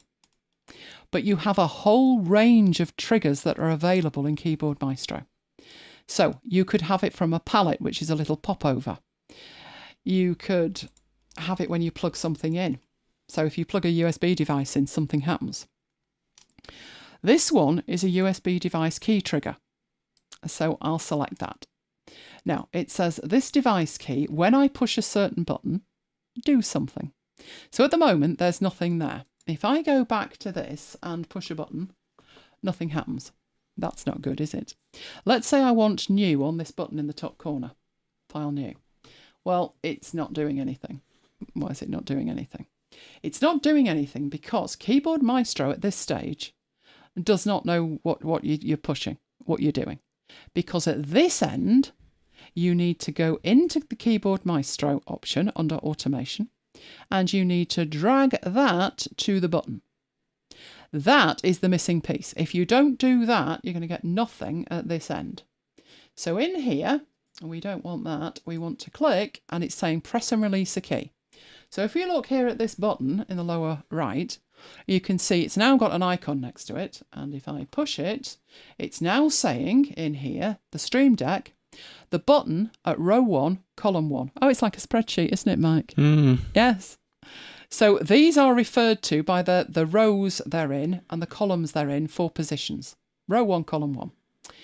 So far, so good. We've told it what to expect, but we've not told it what to do. So in the new action in here, what do you want to happen? So it could be a shortcut key, Command and N, because that would give you a new file. Or you could use something from the menu if that's there. So let's say in there we do it that way. So the menu title is File and the menu item would be New. But at this stage, if I go into here, I need to make absolutely certain what that says. And it's new ... with no space. And it has to match perfectly. One option you could do is you can go into here. If you don't want to type this manually, you want to be absolutely certain you've got the right command. It will show you all of the running apps. And if you go into there and you choose File, New as an option, you do that, it fills the rest in. So that's a good way to work with this. So I've done it. Right. So technically speaking, when I'm in here, let's get a brush and put some graffiti on it.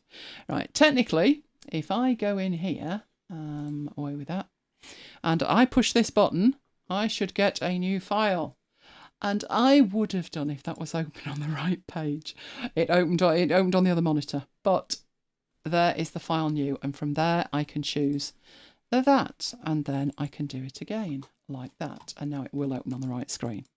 So that is how you wire them together. Now, so far so good, but that button doesn't have an icon that says to me File New. But you know that we added the icons to the icon library. So if we go into here and click the drop down, you can either upload an icon, which was what I did with my Hindenburg icons. You can create a new icon in here if you want to, or you can open your Stream Deck's icon library. So if I open the library, these are installed by default, the Elgato ones, but this is the one I installed for free from the store. If I open that, we've got snapshots, clone brushes, all kinds of things. What I could do in there is type in new, and there is the new button. And all I need to do is click it, and it adds that to that.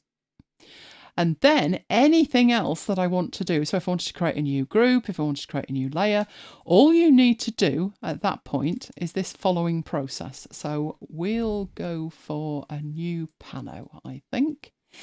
Right, this is then the process. Step 1, you need to add the keyboard maestro option to a button. Now, what I would do with this if I was programming the whole thing is just drag, drop for each of these. I would go through the whole lot. But we've added this one. This needs to be new pano. So that's our button there. The next step is to go into here and create an actual macro for it. So this one is going to be a new pano. Doesn't matter what you call this. You do need a trigger. So from the trigger, we need a device key trigger. And then we need to push the button that we want, which is row 2, column 1. And then tell it what to do. So we want a new action. Let's say we want from the menu, which means we can go into here and choose it. Affinity Photo 2, File, New Panorama, and it will fill the rest in. And then we can stop editing it. At that point, we come back over to here, go back to the button. At that point, that button will work, but it would be nice if it looked right. So go back to the icon library and find our new pano. So it's in there somewhere. Let's type pano. There's the button. Now I've got a pretty icon on it and some text underneath it. So to test it, we go back into here and push the button. And it's opening up the new panorama window where you would add... I did this the other week, Mike. When I was trying to get a picture of the desk, it didn't work well. It was shocking. But this is how you do it. You would add your images from here. And whatever command you would like to add to your Stream Deck, you can do. You just need to work out what the shortcut key is or what is in the menu. It's as simple as that. So do we have any questions about that? We don't have any questions. Oh, are you all asleep tonight? Very quiet. No, they're all awake and listening intently. I think this is a really, really good way of doing it. What I would do... We do have one question. Oh, go on then. It was from Barnsong Productions 357, who says, have you looked at or tried the Rode Streamer X? I've not tried it, no. I'm happy with what I've got. Trust me, I am happy with what I've got. got more than enough to deal with.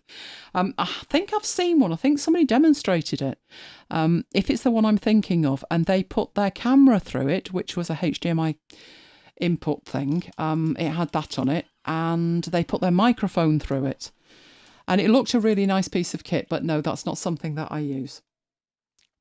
Right, shall we see if we can do... This is probably crash and burn, but let's do it. Let's do it. In here, I've said it would be nice if in the PowerPoint one, it had the ability to show and hide my presentation. And natively out of the box, it doesn't do that. But we could add that capability, couldn't we? So if we selected that button and we added Keyboard Maestro to it, and then go into here. Now at this point, I don't have in here... let me have a look.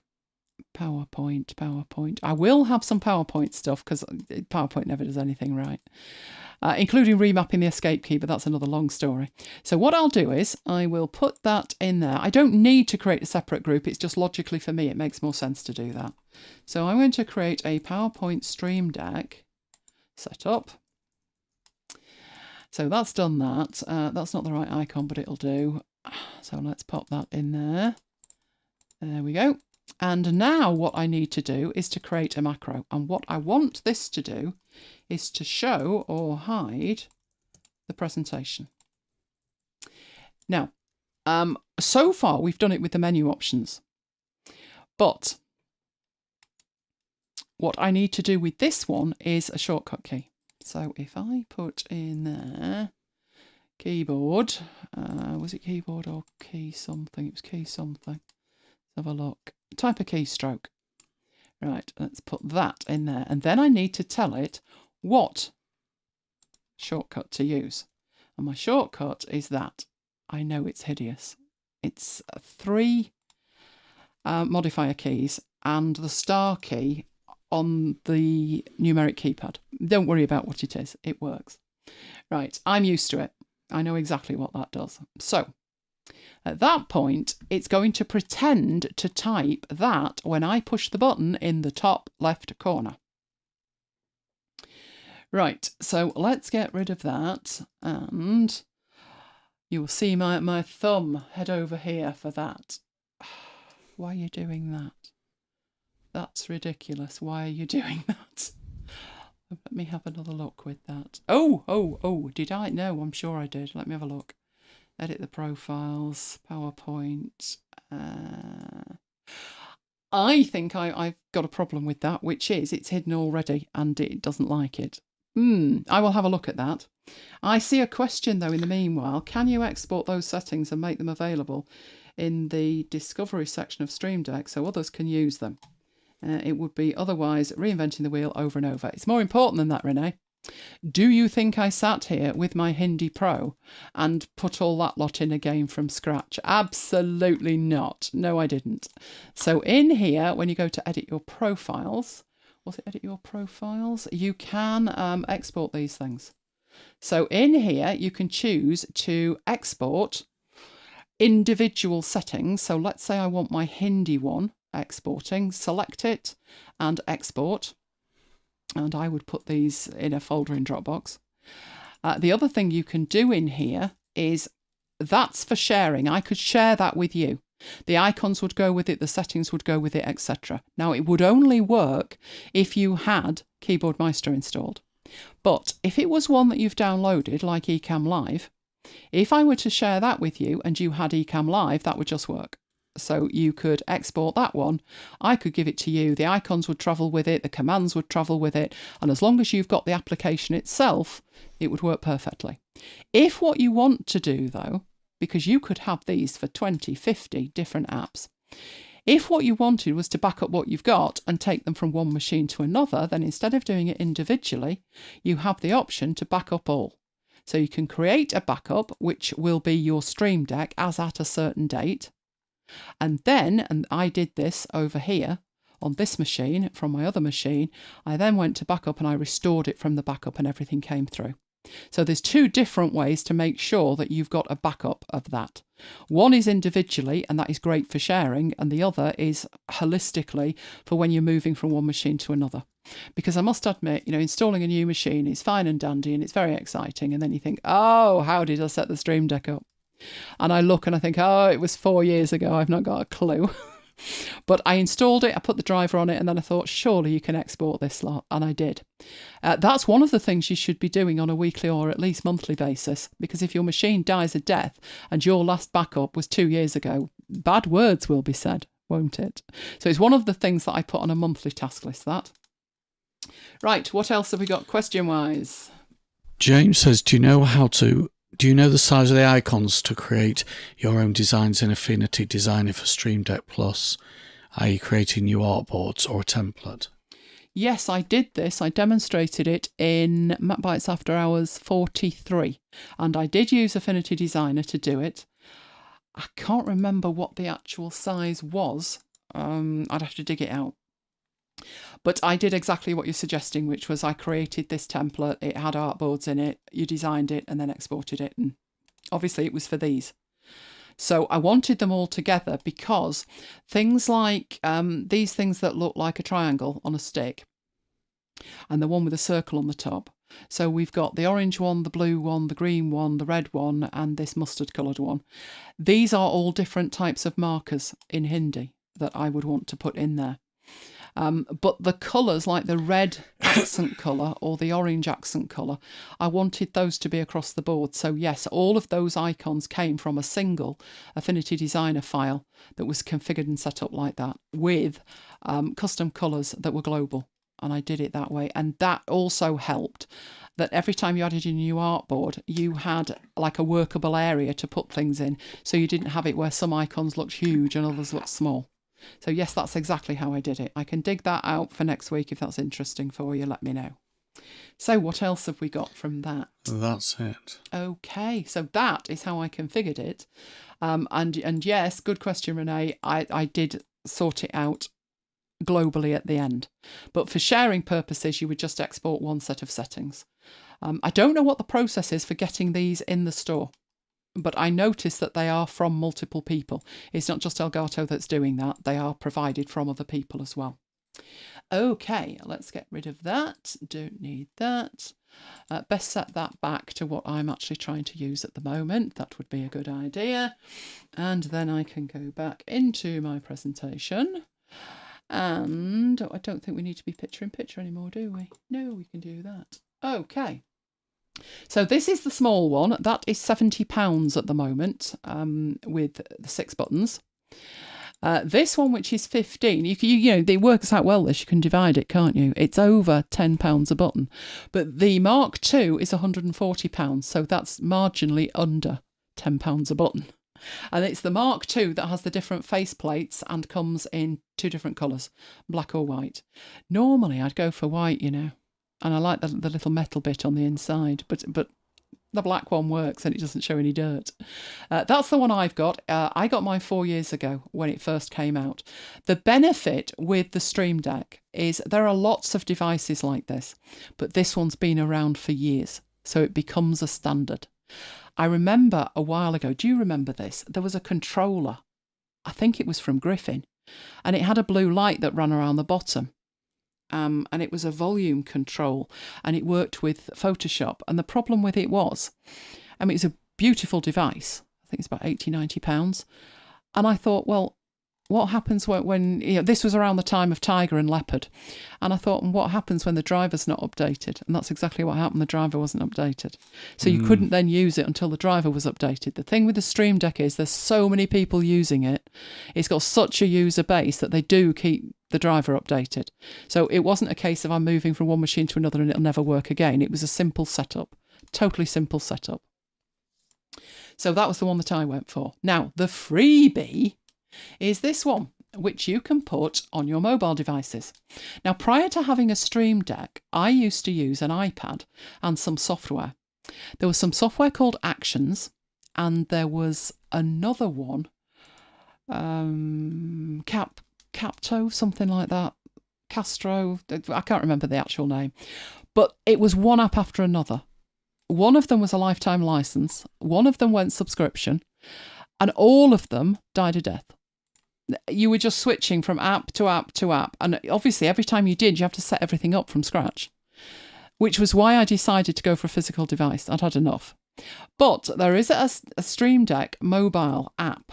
So it's available for iPhone and iPad, and it gives you, for free, 6 keys. Beyond that, there is a price for it. I think there's a subscription option of a couple of pounds a month, or another option where you pay for the whole thing. But you will always have these 6 things for free. So if you wanted to try this to see if it worked for you in any kind of way, then I would suggest downloading the app and trying the 6 buttons on it.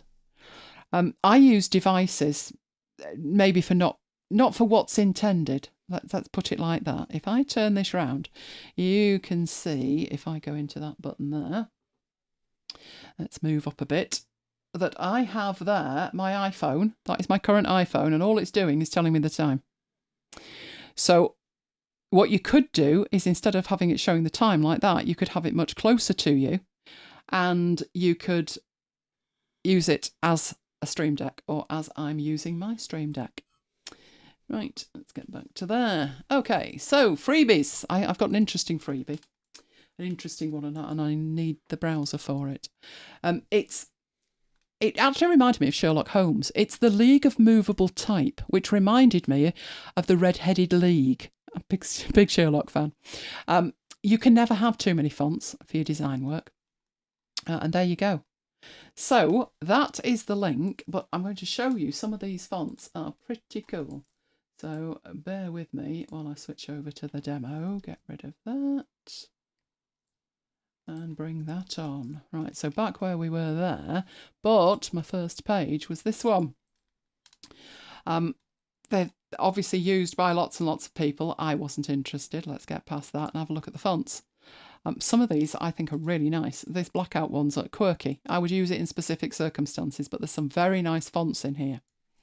And these are completely free. There's also, when you drill down into them, so there was a quirky one that I found, this one. And I thought that looks like the kind of thing I would put with my planner pages for students. When you go into it, you can see who makes it. There's some description about it. And down here, you've got regular or extra bold. So you can change these as well. So as I say, some of these are free, some are not, but there you go. So, good night to you, Renee.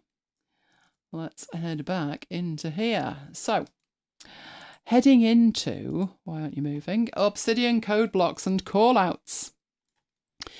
Right, code blocks in Obsidian can be pretty plain, but they don't need to be.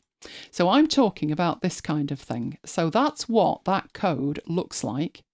So I literally copied that from a text editor, and that's what it looked like in my text editor. My text editor understood it was HTML, and it colour-coded it accordingly. So you know if you've got a mistake, if you've missed a closing bracket off it, because the colour coding will be incorrect. And Obsidian can do this. So let's go have a look at that. Right. So I have 2 Obsidians open here. I've got my Obsidian and I've got a demo Obsidian. So where's my demo Obsidian gone? Right. There we go. So I'll be working in here with this. Creating a code block is incredibly simple, and sometimes I don't use them for code. Now, there's sometimes that I do. I've got acres of code, and that was when we were fixing that thing and then Ulysses broke it again. Do you remember? And I had all this code, and it was genuine code, but a lot of the time it's actually just text. I'll explain why I would do that. But obviously in here, this is text. I haven't even put it. This is text, right? So it's simple enough. You know in here, if you then go in and you put a dash, that makes it a bullet. And there's other things like that. Maybe you want to put in a block reference or something. But if what you want is to add code, if you put in this is code, the problem with it is one line separated from another, and selecting it's tricky. It's not color-coded because it doesn't know it's code. You've not told it it's code. How you tell Obsidian it's code is you put in 3 backticks. Right, let's have a debate as to where the backtick key is. The backtick key for me is one to the left of the Z. It sits between the Shift key on the left-hand side and the Z key. Your mileage may vary. Snap. Oh, I'm glad, you know, with 2 UK keyboards, we can agree on that. But I'm thinking that's the key that macOS uses to identify a keyboard. So I'm thinking in the States it might not be there. So if you're in the States, have a look for me. Where is it? But for me, the backtick is next to the Z key. And it looks like that. And you can see as I put it in, things started to happen. So let's have a look what was happening there. Right, if I put in one backtick, I get 2. Why does that happen? It happens because Obsidian is set to have an opening whatever and a closing one. And then you can put whatever you like in between. It does that with brackets. So as I put brackets in, there's an opening and closing bracket. It does it with speech marks. So that's what's happening, and that's why it's happening. It just happens to be a backtick. But if I press it again, I now get 2 backticks, which was exactly what I had before, but I'm on the right-hand side of it, and if I put 3 backticks in, it says, you want a code block. And it gives me a code block. The 3 opening backticks are the opening, and the 3 closing, so the ones on the line below, is the closing for it. Under the question mark on the right-hand side, that's useful, isn't it? I don't know why they do that, but I do know that it's going to be somewhere else because that's the key that Apple use, and that's what tells them if it's a US keyboard, a UK keyboard, or whatever kind of keyboard. So good to know. Or a Hungarian keyboard. Or a Hungarian keyboard. Yeah, where is it on a Hungarian keyboard, Mike? Go and find out. Go on. Go and look up Hungarian keyboards and where the backtick is. Right. At this point, on that line, I don't put the code. I will explain why in a minute. But I press enter, and then I've got a line between the 2 rows of backticks, and that is where my code goes. This is code. You'll notice that that code is in a different font. So I'm going to zoom my interface here so you can see it. It's a different font, and it's going to treat it differently. Now, I actually use this for if I'm sending a letter. So if I've got hi Fred, as promised, hang on, don't let me put that in. As promised, here are the screenshots. And then I'm going to another line and I'm putting something else, good wishes to you for, what's the next US holiday? It's Labour Day, isn't it? Yeah. There we go. And I've even missed the U out for you. So what I would do with that is when I move away from this, you can see the backticks disappear. Why is that important? Well, it does mean here, and I would probably put on there, regards. It's on option and umlaut, U with an umlaut. Oh, good grief. So basically, depending on where you are, this backtick could be anywhere. But if it's Hungarian QWERTY, it's on option, shift and I. That's not logical, but never mind, you'll find it. Right, the reason that I would do this is because without doing it in there, so let's take that and put that up here. What would that look like? Each of these is a separate line. I would have to make a selection there and make sure I've got just the bit to copy it if I want to copy it for any purpose. But with this code block, when I'm outside the code block, there is a button that appears over here. Click that and I've copied the whole thing. Want proof of that? Let's delete that, paste it in again, and you can see it's copied the whole lot. So that is one of the benefits of declaring part of your entry to be code. The other is if it truly is code, if it really is code, then it will colour code it. Now, why didn't it colour code this then? Well, this isn't code for a start. I also didn't tell it what it was. So let's leave that where it is. Let's go and get another one. So 1, 2, 3, press enter, and I can now put some code in. So let's say I wanted to create an unordered list in HTML. That would look like that. An opening unordered list, then a list item, which is an LI. We'll put item 1, close the LI at the end, and finally there, close the unordered list. That is some HTML for you. It's not colour-coded, Elaine. Yes, I can hear you. I didn't tell it what it was. It isn't going to make a guess. It's not going to infer it. But up here, next to the backticks, if I put a space and I put HTML, it now knows it's HTML and it has colour-coded the tags in red. Now, how it's doing that is it is using an online service, and depending on what you type in here, you will get a range of colour coding. So when I click away from that, now I've got colour-coded text over here, so I can focus on what I'm looking at and not the actual code. It's telling me it's HTML over here, but you're thinking, but you've lost the ability to copy it, because what you don't have is this copy symbol. You've not lost the ability. You just need to click on there and it does exactly the same. So if we go down there and paste that in, we've got that pasted in there. So it does still work, which you'll find out as you hover over it, wait for a second and the copy will come up. So whatever the language is displayed in there, it's still going to be a copy button. For this one, because I'm obsessed, I would actually put in text, and then the copy button would be text, but I would know it's not code. But I do that because it's easier to copy the entire block by having it as code. Now, if you've got lots and lots of code in there, so your item here, if I was to take that and put in some more items down here, once you've got something like this,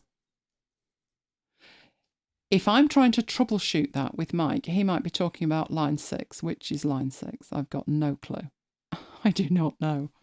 Right, what I've got is the code in there. So I was actually troubleshooting something entirely different when I stumbled across this extension, a plugin.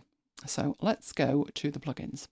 Now, this is a brand new Vault. This is the one we used last week, and we didn't turn on the community plugins. So I'm going to turn on the community plugins and I'm going to browse them. And I am browsing for something for a code block, something to format my code blocks. So if I go in here, we've got a range to choose from. I can't remember why I chose the one I chose, because there are so many of them here. But I did look at more than one, and I ended up looking for this one. And it gave me, as we're looking in here, much nicer look for the code as I found it. And there's a whole range of stuff that you can do with it, including highlighting it. So I thought, I like the look of this one. So I tried this one. So I'm looking at it at this stage. I need to click the install button, which will install it. Then I get the instructions in here to enable it. So I need to enable it as well. And then I can set some options for it. So at the moment, you want to use the light theme or the dark theme. You can create your own themes if you want. So I'm just going to leave this at the defaults, but you'll notice that the defaults do include enabling line numbers. So now when Mike's talking about line 409, we're talking about the same line. This option, so all of these are enabled by default. This one, although he spelt highlight wrong, this enables the code block to have the active line as a highlight. Then there's the colours, so all of these you can pick yourself.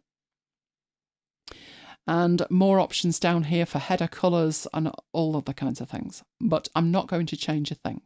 What's happened behind me, now I've enabled it, is whoa. Now I'm liking it. Even if the lines are blank, they're still shown as a line. And line 6 is this one. So I would know exactly. And I just think that looks way better. If I were to turn that off, you remember what it looked like. Yes, it had a different background colour, but it was so faint it was difficult to look at. Now, also, as I'm moving through this code now, you can see that the line that you are on is highlighted. That is a godsend when you're working with code. But it goes even better than that, because I was the other side of this code block, wasn't I? And my line is still highlighted. And I have turned that on in my real Vault. Yes, you get a flashing cursor, which you can just see on the left-hand side. But to have the whole line as a highlight It's genius. Once it's turned on, if you go into a vault and it's not there, you're like, where did that go? Now, what I will say is, one thing I did do, I changed this so it wasn't quite so dark. It's still noticeable, but not quite so dark as that. And that to me, I just love that. Absolutely love that. So in here, you could, if you were going in, and I don't know what theme everybody has, but I'll change this to the dark theme. As you scroll through, you will then see that the default stuff down here changes. And that is then what it looks like. That is too dark for me. That is far, far too dark for me. Obviously, it's editable. You can change that, but it's just something to consider. So if we set that back to the light theme, but then in our appearance, we have our whole Obsidian set to light. If we change that to dark, it automatically changes, and that isn't as bad. That is more readable because the text is now readable, even though I didn't set it in the actual plugin itself. So let's go in there to the plugin, which is, hang on, where are we? That one down there. That has automatically changed it to dark, but it's better than it was before. I think when Obsidian's set to light and that is set to dark, the problem is the text. The text is dark and then it's difficult to read. But that is an option if you use the dark view. Let me know in the chat. Are you using light or are you using dark? Let me see. There we got any there. Oh, T. Andrew Caddick is saying it's on the far left below the escape key. I wish they wouldn't move these things. It's bad enough switching from Windows to a Mac. You know when I have to check the church newsletter and I can't find the @ key? I thought it was ridiculous that the @ key was on Shift and 2 and 17 years later, I can't remember where it is on Windows. It's like that for you though, isn't it? This is what it's like. Right, so that is what I do with code. And I even do that, as I've said, if it's not actually code, if it's like this thing here, just because it's easier to select it if you have this at the top. And if you change what code this is, so if you change it to CSS, as long as on the first line here where you're identifying it, I don't know if that would change. Yes, it's going to change it. You change that to CSS with a different kind of language and it would change the color coding. So as I said, it's using an online service for this. You could, if you wanted to, create your own theme. So if you've got some weirdy language going on or you just really object to whatever is up there, you can change that yourself. Now, that is not the only way to highlight content, as we well know, because we have callouts. Now, a callout is where you would use the command palette and you would type insert callout, and it makes a callout. So this is a note one. So note, contents of the note, and it's a different way of highlighting it. Now, you don't get exactly the same benefits. So if this was code, if we took this code from in there and we went into there, half of this is hanging out because each line needs this at the beginning to be included. So I would put it in like that, I think. Are you going to do that? Oh, you really are being awkward, aren't you? Tricky. So I wouldn't particularly use this for code, as you can see. That's why it misbehaves itself. But for other content that you want in there, for a quote, I would certainly use it. So let's get rid of that. Right, contents of the note in there, more contents. So you can put multiple items in it, but there's no button to copy the contents of it. This that you have up here is the button you have to edit the content of it. You're not stuck with just a note. You can put other keywords in, like quote, and that will change the entire look of it. So if we just switch this back to light, because I don't use dark, and I'm getting confused with this. Hang on, appearance. Yes, let's go to light. Right. You can see that this totally changes colour. So if I go from note to quote, it's going from blue to grey. I think there's one called bug, and that goes to red. So you can see there that this has the benefits of colour coding the background, but you don't have the benefits of the line numbers, you don't have the benefits of the colour coding of the actual code, and you don't have the benefit of being able to click it up here. But for the right content, a call out is the answer, but for code, I would say a code block is the answer. But I think it's worth having that extension installed just for the line numbers and the colouring of it. I did not intend to stick with that. I was troubleshooting with it. What had happened was some of my code blocks had gone purple. The background had gone purple and I couldn't read them. And I'm looking at it thinking, I never made that purple. Why is that purple? And it turned out I had created a tag colour for something, and they had changed something at their end, and I had to take the colour off this tag or it applied to all the code blocks. But that was how I troubleshooted it. It wasn't, I set the colours in here and it didn't do what I was expecting it to do. So I thought, right, okay, it's them. They've done something. So I went in and I used that. But once I saw it, I thought, actually, this is really useful. So all the code that Mike and I have created, I document it on my daily page.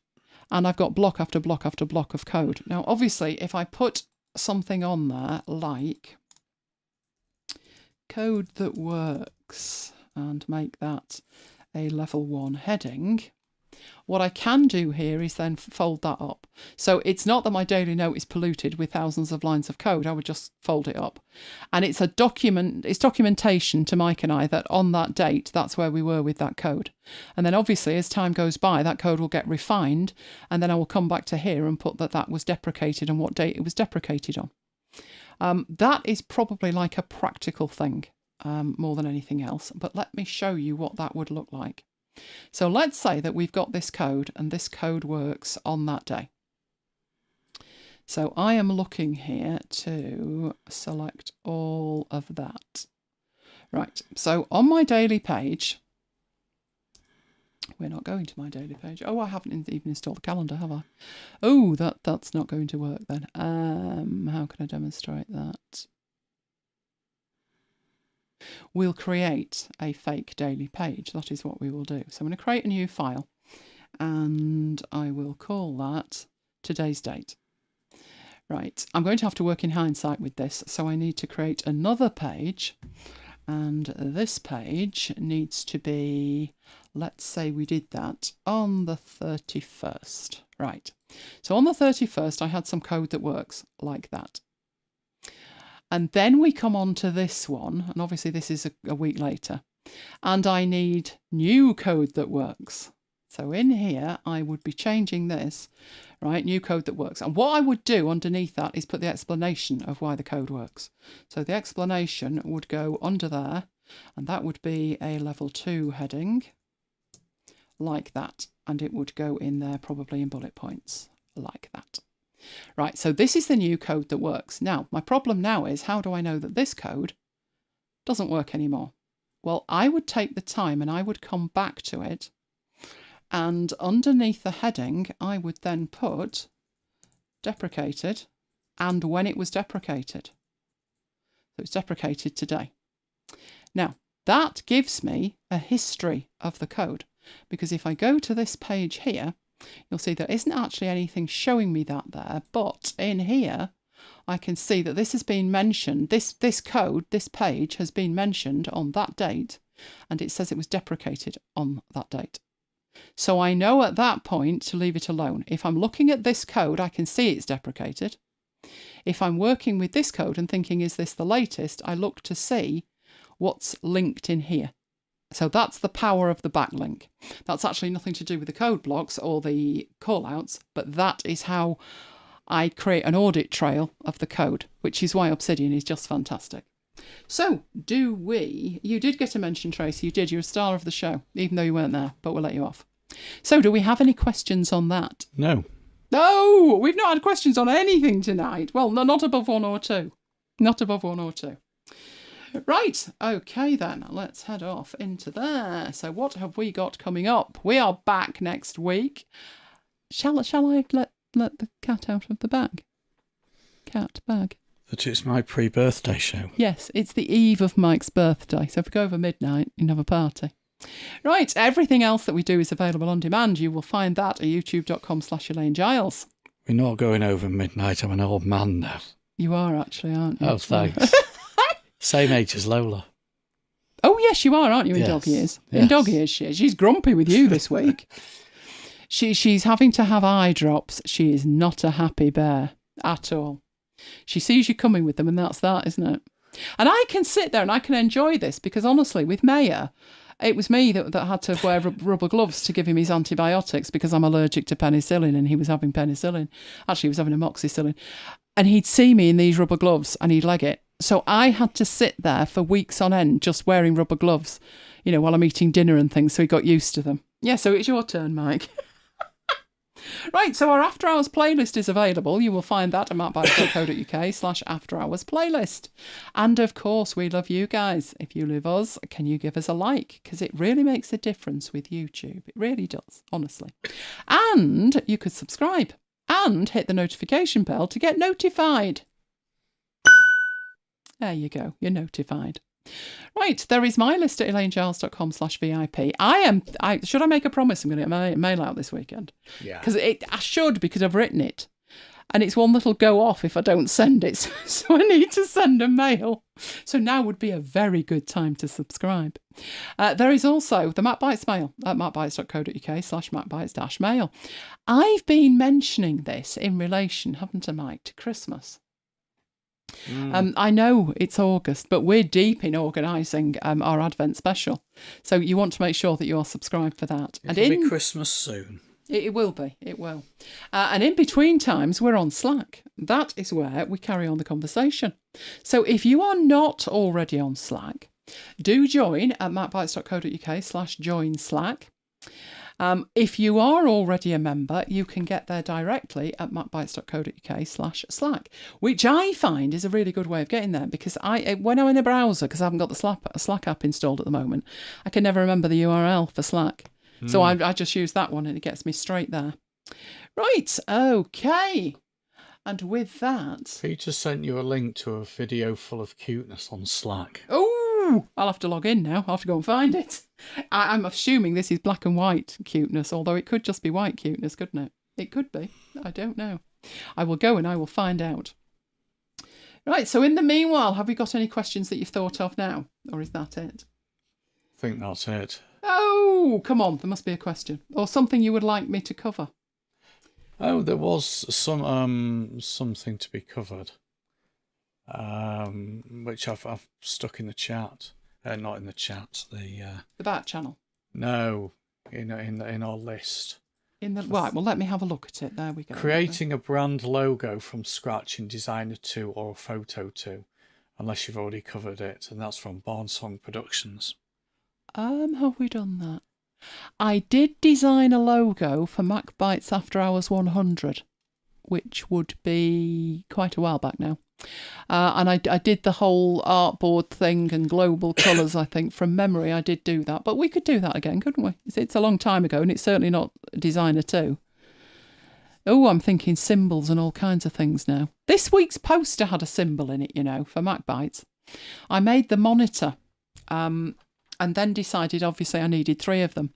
So instead of just copying and pasting and stuff, I thought, no, let's delete the other 2 and let's make this monitor perfect and then just duplicate it as a symbol. So yes, we could do that. That's a good call. That is a good call. Kim, you are very welcome. Kim is saying thank you very much. You are very, very welcome. So has anybody got any ideas for anything else they'd like to see? I know Tracy has said that Tracy wants to see, what's it called now? Linearity curve. Oh, it just rolls off the tongue, doesn't it? Vectornator as was. Why, Tracy? Because that's like Affinity Designer. But I think Jammy said the same, didn't he? Jammy's not in tonight. Jammy's stuck in the gym, obviously. They locked him in. Jim Jam. Yeah, we'll have to sort him out with that. But what is it about Vectornator? I'm wondering, if they've decided to rename themselves, because Pixelmator for years, and I do mean years, honestly, pre-2010, long time ago, have been threatening a vector app, which obviously you would think would be a good idea to call it Vectormator, which is very similar to Vectornator. So I'm wondering if the time is almost there. They did say they were going to do that, just a matter of time.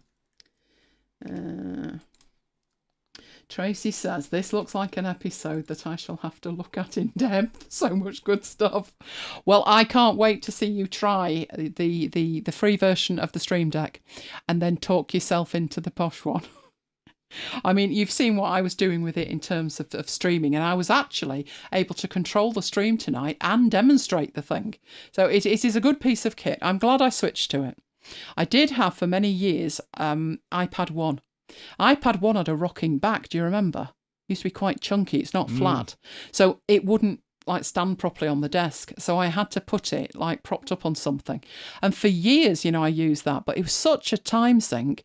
As Renee mentioned when he was in, you've got to reinvent the wheel every time you set up one of these apps. And I must have gone through 5 of them. And they all just kept dying. They just weren't cost effective for the developer to develop, which is sad. Which was why I switched to a physical device. And then true to form, as soon as I got the physical device, it was like, oh, we'll make one for the iPad. Although that's subscription. So I'd much rather have the physical device and make my own buttons with it. It works great. So I hope you enjoy it when you see it, Tracy. So have we got anything else? What are we up to this weekend? I've got a long list there. Yeah, because you've now got a meeting tomorrow as well, haven't you? And we're continuing with our secret project on Sunday. Would that would ever work, but never mind. So I guess I want to play on Saturday. I think Saturday should be my play day, when I can play with all my toys. Okay. But I've still got open support tickets, so half of my toys aren't working, are they? So I spent yesterday recoding one. I hadn't heard from support in a week, so I thought it's not looking good, this. So I took the opportunity to refactor something. I thought, right, if that doesn't work, what does work? And what magic would I have to waft at it to turn it into what I wanted? And I said to you, didn't I, when I went to bed the other night, it won't work. It won't work. And then yesterday, I can't remember what you were doing. I think you were just sat there minding your own business, weren't you? And I said, I've got it working. And what that meant was, you see, to you and Mike, it sounds like I've got that working. But what the words actually meant was, drop everything you're doing and watch me do it and make sure that it works. And you did, didn't you? I did. Bless him, he did. And it worked. So it needs another app to whip it through. But I do have a workable solution, because my only other workable solution is to open the same file on a different physical machine and do it on there, which makes me grumpy. And when nobody wants me grumpy.